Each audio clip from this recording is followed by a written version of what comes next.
ሰላም ጤና ይስጥልን ክቡራትና ክቡራን ተመልካቾቻችን የአክብሮት ሰላምታችንን እያቀረብን ከናሁ ቴሌቪዥን ለዛሬ ለማክሰኞ ምሽት ሰኔ 10 2017 ዓ.ም ከሀገር ቤትና ከባህር ማዶ በኔና በባልደረቦች የተሰናዱ ስፖርታዊ ዜናዎቻችንን ከአሁን ሰዓት ጀምሮ ወደ እናንተ እናደርሳለን። ከዜናዎቹ ጋር ገዛኸኝ እንዱላ ቆይታ አድርጋለሁ። አብራችኑ ነው።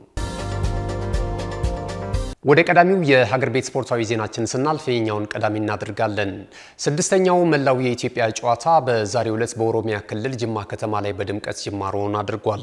በዚህ የውድድር መድረክ ላይ በ26 የስፖርት አይነቶች 12 ክልሎችና እንደዚሁም 2 ከተማ መስተዳድሮች እንደሚሳተፉም ተገልጿል። የዛሬውን የመክፈቻ ስነ ስርዓት በተመለከተ ባልደረባችን ኢየሩሳሌም አጥናፉ ተከታዩን ዘገባ አሰናድታለች። ተከታትለን እንመለስ። በባህልና ስፖርት ሚኒስቴር አዘጋጅነት በጅማ ከተማ አስተናጋጅነት የሚካሄደው ስድስተኛው የመላ ኢትዮጵያ ጨዋታ ዛሬ በጅማ ዩኒቨርሲቲ ስቴዲየም በድምቀት ተጀምሯል። ስፖርት ለህብር ኢትዮጵያ አርበኝነት በሚል መሪ ቃል በሚካሄደው ውድድር ላይ 12 ክልሎችና 2 ከተማ አስተዳደሮች በ26 የስፖርት አይነቶች ከፍተኛ ፉክክር እንደሚያደርጉ ተገልጿል። በመክፈቻ ፕሮግራሙ ላይ የኢፌዴሪ ምክትል ጠቅላይ ሚኒስትር ክቡር አቶ ተመስገን ጥሩነህ፣ የባህልና ስፖርት ሚኒስትር ክቡርት ሸዊት ሸንካ፣ የኦሮሚያ ክልል ምክትል ፕሬዚዳንት ኦቦሎ አብዲ፣ የአዲስ አበባ ከተማ አስተዳደር ወጣቶችና ስፖርት ቢሮ ኃላፊ አቶ በላይ ደጀን ጨምሮ የክልሉና የከተማ አስተዳደር አመራሮች፣ የስፖርት ልኡካን ቡድን አባላትና የጅማ ከተማ ነዋሪዎች በስፋት ታድመውበታል። ወደ ሌላኛው ዜናችን ስናልፍ እግር ኳስ እናገኛለን። ግሎባል ባንክ ኢትዮጵያ በኢትዮጵያ ባንክ ሰራተኞች መካከል ላለፉት ጊዜያቶች ሲደረግ የነበረውን የእግር ኳስ የውድድር መድረክ ቀዳሚ ሆኖ በማጠናቀቅ የዋንጫ ባለክብር ሆኗል። በውድድር መድረኩ ላይ ከ10 በላይ ባንክ ሰራተኞች እንደዚሁ እንደተሳተፉም እየተገለጸ ይገኛል። የ2017 ዓ.ም የውድድር ዘመን በባንክ ሰራተኞች መካከል የተደረገውን የውድድር መድረክ በአበበ ቢቂላ ስቴዲየም ፍጻሜውን ሲያገኝ ግሎባል ባንክ ኢትዮጵያ የውድድር መድረኩ አሸናፊ በመሆን የዋንጫው ባለክብር ሆኗል። በፍጻሜው ጨዋታ ላይ የኦሮሚያ ህብረት ስራ ባንክን የገጠመው ግሎባል ባንክ ኢትዮጵያ የመጀመሪያ መደበኛ 90 ደቂቃቸውን አንዳቻ በሆነ ውጤት በማጠናቀቅ በመለያ ምት እንደዚሁ ማሸነፍ ችሏል። በውድድሩ ላይ ከ10 በላይ የባንክ ሰራተኞችም እንደተሳተፉ ያገኘነው መረጃ ያመለክታል።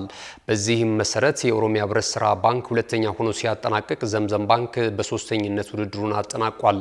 ዳሽን ባንክና ሌሎች ተሳታፊ ባንክ ሰራተኞች ደግሞ እንደዚሁ ተከታዩን ደረጃ ይዘውታል። ደቡብ ግሎባል ባንክ በተከታታይ በዚህ የውድድር መድረክ ላይ ላቅ ያለ ጉዞችን በማድረግ እንደዚሁም በውድድር መድረኩ ላይ ውጤታማ ጉዞን ሲያደርግ እንደነበረም የሚታወስ ነው።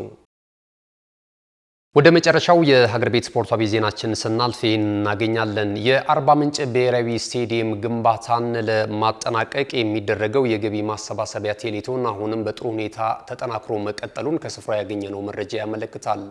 በዚህ ዙሪያ ተከታዩን ዘገባ አሰናድተናል። ለአርባ ምንጭ ዓለም አቀፍ ስቴዲየም ግንባታ የሚውል የተለያዩ የገንዘብ ማሰባሰቢያ ፕሮግራሞች እየተከናወኑ ይገኛሉ። በዚህ የገቢ ማሰባሰቢያ ፕሮግራም ላይ የክልሉ ታላላቅ አመራሮችና ጥሪ የተደረገላቸው የስፖርት ሰዎችም ታድሟል። የክልሉ ርዕሰ መስተዳድር ጥላሁን ከበደ በመርሃ ግብሩ ላይ ተገኝተው ባስተላለፉት መልእክት የአርባ ምንጭ ዓለም አቀፍ ስቴዲየም ግንባታ ነጠላ ትርክትን በመሻር የወንድማማችነት ትርክትን የሚተክል የልማት ግዙፍ ፕሮጀክት ነው ብለውታል። ፕሮጀክቱ የአይቻልምን መንፈስ የሰበረ የክልሉ ህብረተሰብ አብሮነትን የሚያጠናክር መሆኑንም ርዕሰ መስተዳድሩ ጠቅሷል። የአርባ ምንጭ ዓለም አቀፍ ስቴዲየም ግንባታ የህብረተሰባችንን የጽናት ተምሳሌትነት ከማሳየቱን ባሻገር የእንችላለን መንፈስን የተከለ ፕሮጀክት መሆኑንም ርዕሰ መስተዳድሩ አብራርቷል። ፕሮጀክቱም በክልሉ ለሚገኙ ሌሎች 11 ዞኖችና 2 ሪጂዮፖሊስ ከተሞች ህብረተሰቡን በማስተሳሰር ግዙፍ የልማት ፕሮጀክትን መገንባት እንደሚቻል ምሳሌ የሚሆን ነው ሲሉም ተናግሯል።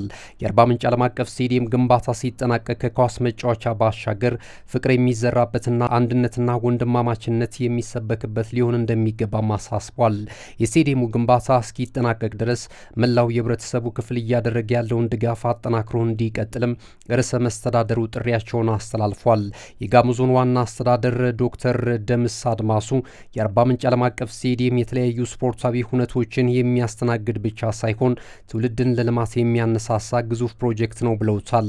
ስቴዲየሙ 25000 የመቀመጫ ወንበሮችና 2 የመለማመጃ ሜዳ የያዘ ፕሮጀክት ነው ያሉት የዞኑ አስተዳዳሪ አሁን ላይ የግንባታው አፈጻጸም 16 በመቶ መድረሱንም አመላክቷል። ለአርባ ምንጭ ዓለም አቀፍ ስቴዲየም ግንባታ ከተለያዩ የህብረተሰብ ክፍሎች ቃል ከተገባው 1.174 ቢሊዮን ብር ውስጥ እስካሁን 700 ሚሊዮን ብር መሰብሰቡንም ዶክተር አድማሱ ተናግሯል። የአርባ ምንጭ ከተማ ከንቲባ ዶክተር መስፍን መንዛ የራት መርሃ ግብሩን በህብረተሰቡ ተሳትፎ እየተገነባ ለሚገኘው የአርባ ምንጭ ዓለም አቀፍ ስቴዲየም ግንባታ ገቢ ለማሰባሰብ ያለመ ነው ብሏል። ስቴዲየሙ የፊፋን መስፈርት አሟልቶ እንዲገነባ መደረጉን የጠቆሙት ከንቲባው ግንባታው ሲጠናቀቅ አህጉራዊና ዓለም አቀፍ የእግር ኳስ ጨዋታዎችን የሚያስተናግድ እንዲሆን ተደርጎም ነው እየተሰራ የሚገኘው ብሏል። የአርባ ምንጭ ዓለም አቀፍ ስቴዲየምን በዘመናችን ገንብተን ለነገው ትውልድ የምናስረክበው ግዙፍ የልማት ፕሮጀክት መሆኑንም የጠቀሱት ከንቲባው ዘር፣ ሃይማኖትና ጾታ ሳይለይ ሁሉም የህብረተሰብ ክፍሎች አሻራቸውን እንዲያሳርፉም ጥሪያቸውን አቅርቧል። ይህ ናሁ ቴሌቪዥን ነው። ክቡራትና ክቡራን ተመልካቾቻችን ዜናዎቻችን እንደቀጠሉ ናቸው። ቀደም ሲል የሀገር ቤት ስፖርታዊ ዜናዎች ወደ እናንተ ደርሷል። ከዚህ ሰዓት ጀምረን ደግሞ ከባህር ማዶ የተለያዩ የወሬ ምንጮች ያገኘናቸውን ዜናዎቻችንን ወደ እናንተ የምናደርስ ይሆናል። አሁንም አብራችሁ ነው። ወደ ቀዳሚው የባህር ማዶ ስፖርታዊ ዜናችን ስናልፍ የዓለም ክለቦች ሻምፒዮና የውድድር መድረክ እናገኛለን። በአሜሪካ አስተናጋጅነት አሁንም መካሄዱን የቀጠለው ይህ የውድድር መድረክ የተለያዩ ውጤቶች እየተመዘገቡበት ይገኛሉ። ቼልሲ የውድድር መድረኩን የመጀመሪያውን ድሉን ማስመዝገብ ችሏል። ትላንት ከሎስ አንጀለስ ጋር ባደረገው ጨዋታ 2-0 በሆነ ውጤት ተጋጣሚውን ማሸነፍ ችሏል። በሌሎች ጨዋታዎችም ፍላሚንጎ እንደዚሁ ከኢኤስ ቱኒስ ጋር ያደረገውን ጨዋታ 2-0 በሆነ ውጤት በማሸነፍ የመጀመሪያ 3 ነጥቡን በውድድር መድረኩ ላይ ማሳካት ችሏል። የብራዚሉ ክለብ በጨዋታው ላይ ጥሩ እንቅስቃሴ በማድረግ ምናልባትም በዚህ የውድድር መድረክ ላይ ረጅም ጉዞን ሊጓዙ ይችላሉ ተብለው ቅድመ ግምት ከተሰጣቸው ክለቦች መካከል አንዱ መሆኑን እያስመሰከረ ይገኛል።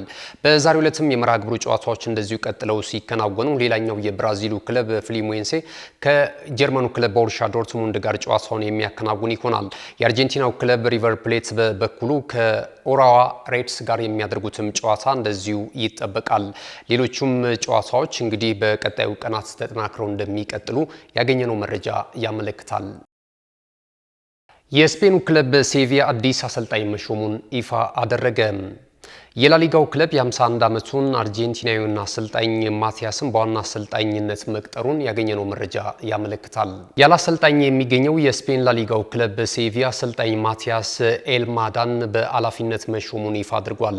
በሴቪያ ተጫውቶ ያሳለፈው የ51 ዓመቱ አሰልጣኝ ማቲያስ ኤልማዳ በ3 ዓመት የውል ኮንትራት ፊርማውን ማኖሩ ተገልጿል። ባለፈው ዓመት ከመውረድ ለጥቂት የተረፈው ሴቪያ ከ22-23 የውድድር ዘመን ወዲህ 8ኛ አሰልጣኙን በኃላፊነት መሾሙንም እንደዚሁ አረጋግጧል።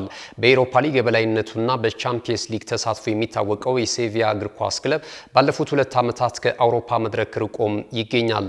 አርጀንቲናዊ አዲሱ የሴቪያ አሰልጣኝ ማቲያስ ኤልማዳ በአሰልጣኝነት ለ14 ክለቦች ማገልገሉም የሚታወቅ ነው። የቱርኩ ክለብ ፊነርባቼ የደቡብ ኮሪያውን የፊት መስመር አጥቂ ሰን ሂዩንግሚንን ለማስፈረም ለተጫዋቹ ባለንብረት ክለብ ቶተንሃም ሆትስፐርስ የግዢ ጥያቄ ለማቅረብ ስለመዘጋጀቱ ቴሌግራፍ የተሰኘው የመረጃ ምንጭ ዘግቧል። ከሁነኛው አጣማሪው ሃሪኬን መልቀቅ በኋላ በሰሜን ለንደኑ ክለብ ቶተንሃም ሆትስፐርስ እምብዛም ደስተኛ እንዳልሆነ የሚነገርለት ተጫዋቹ አሁን ላይ ወደ ሌላ ክለብ የመዘዋወር ፍላጎቱ በከፍተኛ ሁኔታ ጨምሯል ተብሏል። ተጫዋቹን የማስፈረም ፍላጎታቸውን ለማድረግ የቱርኩ ክለብ ፊነርባቼ በላይ አመራሮችም ጥያቄያቸውን ለማቅረብ ተዘጋጅተዋል ብሏል። ዝውውሩ ተሳክቶ የፊት መስመር አጥቂ ወደ ቱርኩ ክለብ የሚያቀና ከሆነ ደግሞ ከቀድሞ አለቃው አሰልጣኝ ጆዜ ሞሪኒዮ ጋር በድጋሚ የመስራት እድሉን የሚያገኝ ይሆናል። ፖርቹጋላዊው አሰልጣኝ ተጫዋቹ እንዲመጣላቸው ያላቸው ፍላጎት ከፍ ያለ እንደሆነ ዘገባው አትቷል። የዘንድሮ ዓመት የሴሪያው ሻምፒዮናው ክለብ ናፖሊ እንግሊዛዊውን ኢንተርናሽናል የፊት መስመር ተጫዋች ጃክ ግሪሊሽን ከእንግሊዙ ክለብ ማንቸስተር ሲቲ ለማስፈረም ንግግር መጀመራቸውን ቱቶ መርካቶ አስነብቧል። ተጫዋቹ በመጪው አዲሱ የውድድር ዘመን በኢታዱ ክለብ ስፍራ እንደሌለው ማወቁም ተከትሎ በወኪሉ አማካኝነት ቀጣይ ማረፊያውን ክለብ በማማረጥ ላይ እንደሚገኝ የወሬ ምንጩ ጨምሮ ዘግቧል። የኔፕልሱ ክለብ ዝውውሩን በሽያጭ የማይሳካለት ከሆነ በውሰቱም ቢሆን ተጫዋቹን የግሉ ለማድረግ በንግግር ላይ ነው ተብሏል። ተጫዋቹ ከዚህ ቀደም ከተለያዩ ክለቦች ጋር ስሙ ሲያያዝ ቢቆይም በሲቲ ቤት በሳምንት የሚከፈለው 300,000 ፓውንድ ከፈላጊ ክለቦቹ ጋር አራርቆታል ተብሏል። የካታሎናው ክለብ ባርሴሎና ከፋይናንስ አወጣጥ ደንብ ጋር ተያይዞ አዲስ ተጫዋች ለማስፈረም የሚያስችለው ቁመና ላይ እንደማይገኝ ተነገረ። ይህንን ያሉት ላሊጋውን በፕሬዝደንትነት የሚዘውሩት ዣቪየር ቴባስ ናቸው። ብሉግራናዎቹ ከዚህ ቀደም ባሉ ዓመታቶች ላይም የሂሳብ መዝገባቸውን ለማስተካከል ሳይችሉ በመቅረታቸው ያሰቧቸውን አዳዲስ ተጫዋቾችን ለማምጣት በተመሳሳይ ሁኔታ ሲቸገሩ እንደነበር የሚታወስ ነው። እንደ ፕሬዝደንቱ ገለጻ ከሆነ ባርሴሎና በተከፈተው የዝውውሩ መስኮት ተጫዋች ለማምጣት ከፈለገም ሌላ ተጫዋች መሸጥ ይጠበቅባቸዋል ተብሏል። የፕሬዝደንቱ ንግግር ለባርሴሎና ደጋፊዎች አስደንጋጭ ቢሆንም በተቃራኒው ለእንግሊዙ ክለብ አርሰናል ደጋፊዎች አስደሳች ነው ተብሏል። ምክንያቱ ደግሞ ሁለቱ ክለቦች አጥብቀው እየፈለጉት ያለው የግራ መስመር አጥቂው ኒኮ ዊሊያምስ ዝውውር በዚህ ሁኔታ የሚሰናከል ከሆነ የተጫዋቹ ማረፊያ አቅጣጫውን ቀይሮ ወደ መድፈኞቹ ቤት የመሆን እድሉ አይቀሬ በመሆኑ ነው ተብሏል። የሰሜን ለንደኑ ክለብ አርሰናል የ19 ዓመቱን የተከላካይ ስፍራ ተጫዋች ጆሬል ሃቶምን ከሆላንዱ ክለብ አያክስ አምስተርዳም የማስፈረም ፍላጎቱ ከፍተኛ መሆኑን የሀገሪቱ የመገናኛ ብዙሃን አመሻሹን አስነብቧል። አስደናቂ የተሰጥኦ ባለቤት እንደሆነ የሚነገርለት ይህ ተስፈኛ የኋላ ደጀን የአሰልጣኝ ሚካኤል አርቴታም ተመራጭ ተጫዋች ነው ተብሏል። ተጫዋቹ በተጠናቀቀው የውድድር ዓመት በኤርዲቪዚዮ ብቻ 31 ጨዋታዎች ላይ ተሰልፎ በ8 ግቦች ላይ ቀጥተኛ ተሳትፎ ነበረው። ክቡራትና ክቡራን ተመልካቾቻችን ከናሁ ቴሌቪዥን ለዕለተ ማክሰኞ ምሽት ሰኔ 10 2017 ዓ.ም ከሀገር ቤትና ከባህር ማዶ የተሰናዱ ስፖርታዊ ዜናዎቻችን ይህንን ይመስሉ ነበር። ስለተከታተላችሁ እናመሰግናለን። የናሁ ቴሌቪዥን ተወዳጅ ተጨማሪ ፕሮግራሞችን ለማግኘት በዲኤስቲቪ 481 ላይ ታገኙታላችሁ። ከዛ ባሻገር ደግሞ በማህበራዊ ሚዲያ በተለያዩ አማራጮች በመላው ዓለም እየደረስን እንገኛለን። በተለይ በዩቲዩብ ቻናላችን ከ375000 በላይ ተከታዮች አሉት። ይህንን ዩቲዩብ ቻናላችንን ላይክ፣ ሼር፣ ሰብስክራይብ እያደረጋችሁ ቤተሰብ እንድትሆኑና እንድታተርፉበት እንጋብዛችኋለን። ሌሎች ተወዳጅ ፕሮግራሞች የሚቀጥሉ ይሆናል። በያላችሁበት መልካም ጊዜ ይሁንላችሁ።